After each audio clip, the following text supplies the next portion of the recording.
कुलदेवी स्तोत्रम्। ओम नमस्ते श्री शिवाय कुलाराध्या कुलेश्वरी कुलसंरक्षणी माता कौलिकज्ञान प्रकाशिनी वंदे श्री कुलपूज्या त्वां कुलाम्बा कुलरक्षिणी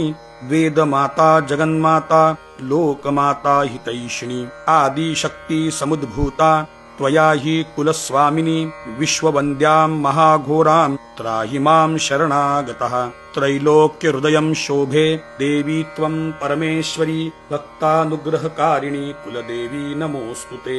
महादेव प्रियंकरी बालानां हितकारिणी कुलवृद्धिकरी माता त्राहि मां शरणागतम् शिदग्नि मंडल संभूता राज्यवैभवकारिणी प्रकटितां सुरेशानी वन्दे त्वां कुलगौरवां त्वदीये कुले जातः